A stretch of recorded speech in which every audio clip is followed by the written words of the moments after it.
پاکستان کے سابق صدر آصف علی زرداری کا کردار ہر دور میں زیر بحث رہا ہے۔ ماضی کے مشہور پلے بوائے کے طور پر جانے جانے والے آصف علی زرداری کے بارے میں کئی کہانیاں اکثر سننے میں آتی رہی ہیں، جیسے کہ وہ سینما کی ٹکٹیں بلیک کرتے تھے اور بعد ازاں جعلی کاغذات بنا کر اسی سینما کے مالک بن گئے۔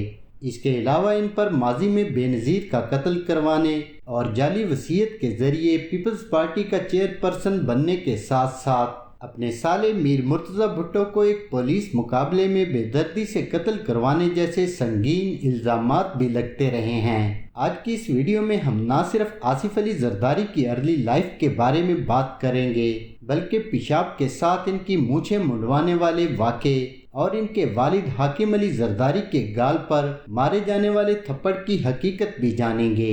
تو چلیے جانتے ہیں۔ آصف علی زرداری 26 جولائی 1955 کو کراچی میں پیدا ہوئے۔ ان کا تعلق سندھی بلوچ نسل کے زرداری قبیلے سے ہے۔ ان کے والد کا نام حاکم علی زرداری ہے۔ حاکم علی زرداری سے متعلق انٹرنیٹ پر دو قسم کی معلومات دستیاب ہیں۔ ایک کے مطابق حاکم علی زرداری سندھ کے بہت بڑے زمیندار، فلم پروڈیوسر، کامیاب بزنس مین اور سینما گھروں کے مالک تھے، جبکہ دوسری معلومات کے مطابق کہا جاتا ہے کہ وہ بس ایک عام سے زمیندار تھے۔ حاکم علی زرداری کا شمار ذوالفقار علی بھٹو کے ابتدائی سیاسی ساتھیوں میں ہوتا ہے، اور یہ بھی کہ وہ 1972 سے لے کر 1977 تک نیشنل اسمبلی کے ممبر بھی رہے۔ تاہم ایک جھگڑے کے نتیجے میں بھٹو سے ناراضگی کے بعد انہوں نے پیپلز پارٹی کو چھوڑ دیا اور نیشنل عوامی پارٹی میں شمولیت اختیار کی۔ اس جھگڑے کی وجہ یہ بتائی جاتی ہے کہ حکومت کے آخری ایام میں ذوالفقار علی بھٹو کافی ٹینشن میں رہتے تھے۔ انہی دنوں حاکم علی زرداری اور بھٹو کے درمیان ایک محفل میں ہونے والی تلخ کلامی کے نتیجے میں ذوالفقار علی بھٹو نے سب کے سامنے حاکم علی زرداری کی گال پر ایک زوردار تھپڑ جڑ دیا۔ یہ تھپڑ تو حاکم علی زرداری کے رخسار پر پڑا تھا، لیکن اس کی گونج ان کی روح تک نے محسوس کی، جس کے بعد سے انہوں نے ذوالفقار علی بھٹو سے متعلق اپنے دل میں کھار رکھ لی، اور یہی وہ کھار تھی جس کو تسکین پہنچانے کی غرض سے بھٹو کو پھانسی پر لٹکائے جانے کے بعد حاکم علی زرداری نے جنرل ضیاء الحق کو تحفے میں اجرک پیش کی۔ لیکن حاکم علی زرداری کا یہ غصہ بھٹو کی موت کے بعد بھی ختم نہ ہو سکا، اور یہ انتقام اگلی نسل یعنی آصف علی زرداری تک منتقل ہو گیا، جو بھٹو خاندان کا مکمل صفایا کر دینے پر ختم ہوا۔ اگر آپ حاکم علی زرداری سے متعلق تفصیل سے جاننا چاہتے ہیں تو اس ویڈیو کے لاسٹ میں لنک موجود ہے۔ بات کریں آصف علی زرداری کی ارلی لائف سے متعلق تو انہوں نے ابتدائی تعلیم کراچی گرامر اسکول سے حاصل کی۔ آصف علی زرداری کی تعلیمی قابلیت کوئی خاص نہیں تھی۔ انہوں نے پیٹرک ہائی اسکول کراچی سے اوسط درجے میں میٹرک کیا۔ اس اسکول کے کلرک کا کہنا ہے کہ میٹرک کے فائنل ایگزام میں وہ ایک بار فیل بھی ہوئے تھے۔ انہی دنوں آصف زرداری نے فلم منزل دور نہیں میں بطور چائلڈ ایکٹر بھی کام کیا، جو اس دور کی ایک فلاپ فلم تھی۔ 2008 میں آصف علی زرداری نے بتایا تھا کہ انہوں نے لندن اسکول آف بزنس سے گریجویٹ کیا ہے، حالانکہ انہی کی آفیشیل بائیوگرافی یہ بتاتی ہے کہ انہوں نے کیڈٹ کالج پٹیرو سے گریجویٹ کر رکھا ہے۔ اپنی جوانی میں آصف زرداری پولو اور باکسنگ کا شوق بھی رکھتے تھے۔ نہ صرف یہ بلکہ انہوں نے زرداری 4 کے نام سے پولو ٹیم بھی بنا رکھی تھی۔ کہا جاتا ہے کہ تعلیم مکمل کرنے کے بعد آصف زرداری نے پہلی جاب بمبینو سینمے میں کی۔ بمبینو سینمے سے متعلق کچھ کا کہنا ہے کہ اس سینمے کے مالک آصف علی زرداری کے والد حاکم علی زرداری تھے، جبکہ کچھ کا کہنا ہے کہ بمبینو سینما شیخ کاشف امتیاز کی ملکیت تھی۔ انہی لوگوں کے مطابق آصف علی زرداری شیخ کاشف امتیاز کے سینمے میں ٹکٹ کلرک کے عہدے پر فائز تھے، اور ایک لمبے عرصے تک سینما کی ٹکٹس بلیک کر کے اچھا خاصا مال بناتے رہے۔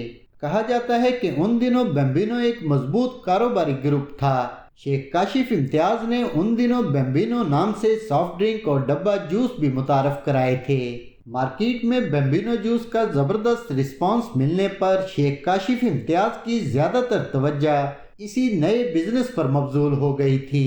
تبھی ایک دن آصف زرداری کے ہاتھ ایک ایسا کاغذ لگا جس پر شیخ کاشف امتیاز کے دستخط موجود تھے۔ اس کاغذ کو دیکھتے ہی زرداری کے ذہن میں فوراً ایک شیطانی آئیڈیا آیا۔ زرداری نے شیخ کاشف امتیاز کے سگنیچر کی خوب اچھے سے پریکٹس کی۔ آصف زرداری نے اپنے والد کو ساتھ ملا کر بمبینو سینما کو ٹھیکے پر لینے کی آفر کی۔ شیخ کاشف امتیاز جو کہ جوس کے کاروبار کی وجہ سے سینما بزنس پر ٹھیک طریقے سے توجہ نہیں دے پا رہے تھے، انہوں نے یہ موقع غنیمت جانا اور زرداری کی آفر قبول کر لی۔ زرداری نے 2 ایگریمنٹ تیار کروائے، ایک بمبینو سینما کو ٹھیکے پر لینے کا ایگریمنٹ، جبکہ دوسرا بمبینو سینما کی فروخت کا ایگریمنٹ۔ بمبینو سینما کو ٹھیکے پر لینے کے کچھ عرصہ بعد زرداری اور اس کے والد نے سیاسی اثر و رسوخ استعمال کرتے ہوئے جعلی ایگریمنٹ کی بنیاد پر بمبینو سینما پر قبضہ کر لیا۔ کہا جاتا ہے کہ یہ زرداری کی پہلی باقاعدہ بڑی واردات تھی، جس کے نتیجے میں شیخ کاشف امتیاز شدید ٹینشن لینے سے بیمار پڑ گئے اور اسی بیماری کی وجہ سے ان کا بمبینو بزنس گروپ بھی دیوالیہ ہو گیا۔ بات کریں زرداری کے سیاسی کیریئر کی تو 1985 کے انتخابات میں پہلی بار آصف زرداری نے سندھ کے شہر نواب شاہ سے صوبائی اسمبلی کی سیٹ پر الیکشن لڑا، جس میں انہیں بری طرح شکست کا سامنا کرنا پڑا۔ صوبائی اسمبلی کی اس سیٹ پر زرداری سمیت 8 امیدواروں نے حصہ لیا، جس میں تمام کینڈیڈیٹس کے مقابلے میں آصف علی زرداری صرف 53 ووٹ کے ساتھ سب سے لاسٹ پوزیشن پر رہے۔ اسی زمانے میں زرداری نے کنسٹرکشن کے بزنس میں بھی ہاتھ ڈالا، لیکن اس شعبے میں وہ 2-2.5 سال سے زیادہ نہ ٹک پائے۔ انہی دنوں بے نظیر بھٹو کی پاکستان آمد ہوتی ہے اور جیالے بے نظیر بھٹو کا شاندار استقبال کرتے ہیں۔ بے نظیر کی آمد سے پیپلز پارٹی میں ایک بار پھر سے روح پھونکی جاتی ہے۔ جیالوں کی اپنے قائد ذوالفقار علی بھٹو کی بیٹی سے بے پناہ عقیدت اور مقبولیت کو دیکھتے ہوئے زرداری کے ذہن میں ایک نئے آئیڈیا نے جنم لیا۔ زرداری نے بے نظیر کے ساتھ شادی کرنے کی تجویز کو اپنی فیملی کے ساتھ ڈسکس کیا۔ زرداری کی بہن فریال تالپور بے نظیر کی بچپن کی سہیلی تھیں، تو انہوں نے اپنی بہن فریال تالپور کو یہ ٹاسک دیا کہ وہ زرداری سے شادی کرنے کے لیے بے نظیر کا ذہن ہموار کریں۔ فریال تالپور پرانی دوستی کی آڑ میں بے نظیر کے ساتھ چپک گئیں اور بے نظیر کو تنہا اور مشکلات کا شکار دیکھ کر اپنا کام بڑے عمدہ طریقے سے کرنے لگیں۔ فریال تالپور نے بے نظیر اور زرداری کی ملاقاتوں کا اہتمام کیا۔ ان میٹنگز میں بے نظیر کو یہ احساس دلایا گیا کہ زرداری دھڑلے والا اور قابل اعتبار شخص ہے اور ان کے لیے بڑے کام کی چیز ہے جو ان کے راہ کے سارے کانٹے چن لے گا۔ فریال تالپور اور زرداری کی چکنی چپڑی باتوں نے بے نظیر کا دل موہ لیا اور انہوں نے شادی کے لیے ہاں بول دی، جس کے بعد زرداری کی تو گویا لاٹری ہی نکل آئی۔ 18 دسمبر 1987 کے دن بڑی دھوم دھام سے شادی کی رسم ادا کی گئی، جس میں کم و بیش 1 لاکھ افراد نے شرکت کی۔ سال 1988 میں جنرل ضیاء الحق ایک پلین کریش میں مارے گئے۔ اس حادثے کے چند ماہ بعد انتخابات ہوئے اور بے نظیر بھٹو پاکستان کی پہلی خاتون وزیر اعظم منتخب ہوئیں اور زرداری بے نظیر کے شیڈو وزیر اعظم بن گئے، جس کے بعد ہر فائل پر بے نظیر کے دستخط کروانے کا معاوضہ آصف زرداری وصول کرنے لگے۔ بات اس سے آگے بڑھی تو مسٹر 10% مشہور ہو گئے۔ بے نظیر کے دوسرے دور حکومت تک بات بڑھتے بڑھتے 50% تک جا پہنچی۔ یہی نہیں بلکہ بے نظیر کے ساتھ شادی سے پہلے کراچی کے ایک نامور پلے بوائے کی شہرت رکھنے والے آصف زرداری نے بے نظیر کے وزیر اعظم بننے کے بعد اپنی شہرت کو ان مقامات پر بھی کیش کروایا جہاں اس سے پہلے ان کے چیک باؤنس ہوا کرتے تھے۔ اپنی جنسی ہوس کو تسکین پہنچانے کے لیے مسٹر زرداری نے درجنوں فلم سٹارز اور ان گنت ہوا کی بیٹیوں کے ساتھ رنگ رلیاں منانے میں مغل شہزادوں کو بھی پیچھے چھوڑ دیا۔ اگر آپ آصف زرداری کی عیاشیوں سے متعلق ڈیٹیل سے جاننا چاہتے ہیں تو لنک ویڈیو کے آخر میں موجود ہے۔ بہرحال یہ تو تھی بے نظیر کے دور میں مسٹر زرداری کی عیاشیاں، لیکن اگر بات کریں ان کے اس دور کی جبکہ وہ صدر پاکستان تھے، تب ایوان صدر کی ایک تقریب میں انہوں نے بھارتی اداکارہ ایشوریہ رائے کو پرفارم کرنے کے لیے بلایا۔ شراب اور شباب کی اس محفل میں ایشوریہ رائے نے پوری رات پرفارم کیا اور وہ ایک رات پاکستان کی جیب پر اس قدر بھاری پڑی کہ سابق مس ورلڈ واپس جاتے ہوئے 10 کروڑ سے زیادہ رقم سمیٹ کر لے گئیں۔ اس خبر کو ڈاکٹر شاہد مسعود نے بریک کیا تھا، جس کے بعد کافی عرصہ کے لیے ان کے پروگرام پر پابندی لگا دی گئی۔ بے نظیر کے پہلے دور حکومت میں 1990 میں مسٹر زرداری نے ایک برطانوی تاجر مرتضی بخاری کی ٹانگ پر بم باندھ کر زبردستی اس کے بینک اکاؤنٹ میں موجود $8 لاکھ نکلوا لیے، جس پر بہت زیادہ شور مچ گیا۔ نتیجہ یہ نکلا کہ کرپشن کے الزامات پر اس وقت کے صدر غلام اسحاق خان نے بے نظیر حکومت کو برطرف کر کے آصف زرداری اور بے نظیر کے خلاف کرپشن کے 19 ریفرنس فائل کر دیے، لیکن بروقت کوئی فیصلہ نہ آنے کی وجہ سے 1990 کے ہی الیکشن میں بے نظیر سمیت پہلی بار آصف زرداری بھی رکن اسمبلی منتخب ہوئے۔ اس بار میاں نواز شریف وزیر اعظم پاکستان منتخب ہوئے، مگر اداروں سے ٹکراؤ، دولت کی ہوس اور اختیارات کے بیجا استعمال اور کرپشن کے الزامات پر دفعہ 58(2)B کے تحت برطرف کر دیے گئے۔ نواز شریف کی حکومت کے خاتمے کے بعد میر بلخ شیر مزاری کی کابینہ بنی تو زرداری اس میں بھی شامل ہو گئے۔ اسی دوران صدر پاکستان غلام اسحاق خان کا انتقال ہو گیا۔ انتخابات ہوئے تو ایک بار پھر سے بے نظیر بھٹو کو حکومت بنانے کا موقع مل گیا۔ اس بار سردار فاروق احمد لغاری صدر پاکستان بنے تو کرپشن کے وہ تمام 19 ریفرنس بالکل ہی بے اثر ہو کر رہ گئے، جس کے بعد زرداری کا ہاتھ مزید کھل گیا اور وہ بڑے بڑے ہاتھ مارنے لگے۔ 1993 سے لے کر 1996 تک کا دور پیپلز پارٹی کی سیاست کا وہ سیاہ ترین دور تھا جس نے ماضی میں کی جانے والی کرپشن کے سارے ریکارڈ توڑ دیے تھے۔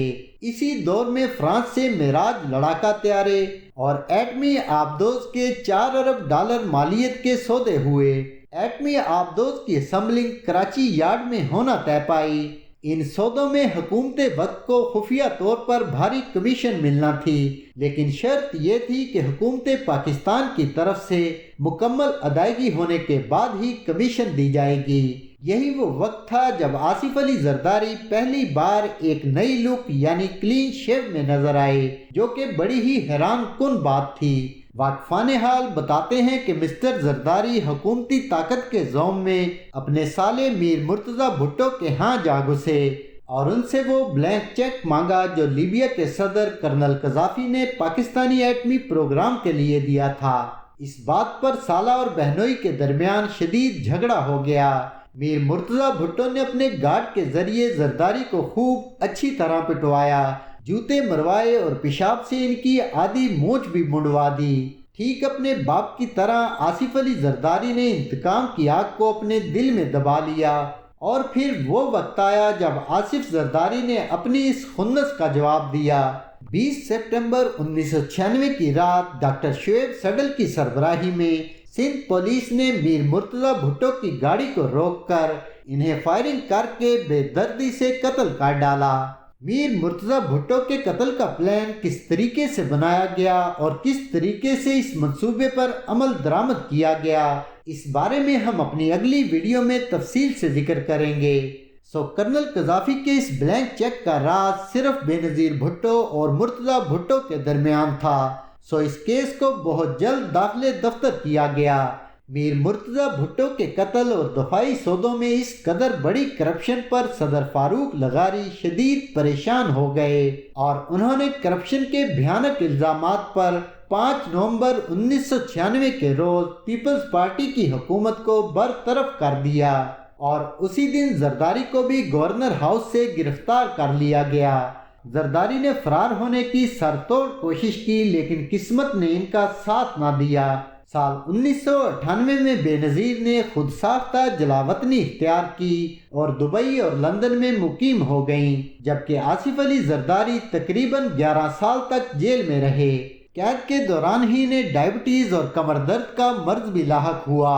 سال 2004 میں بے نظیر اور جنرل مشرف کے درمیان بیک ڈور چینل سے رابطے شروع ہو گئے۔ کچھ برف پگھلی تو زرداری کو جذبہ خیر سگالی کے تحت نومبر 2004 میں ضمانت پر رہا کر دیا گیا، لیکن میر مرتضی بھٹو کے قتل کیس میں پیش نہ ہونے پر ایک دفعہ پھر گرفتار ہو گئے، لیکن اس بار حکومت کا رویہ نرم تھا آصف زرداری کو ہاؤس اریسٹ کر کے ان کے گھر کو ہی سب جیل قرار دے دیا گیا۔ جنرل مشرف سے تعلقات میں مزید بہتری آنے پر آصف علی زرداری کو ایک بار پھر سے رہائی مل گئی۔ انہوں نے اس موقع کو غنیمت جانا اور فوراً دبئی فرار ہو گئے۔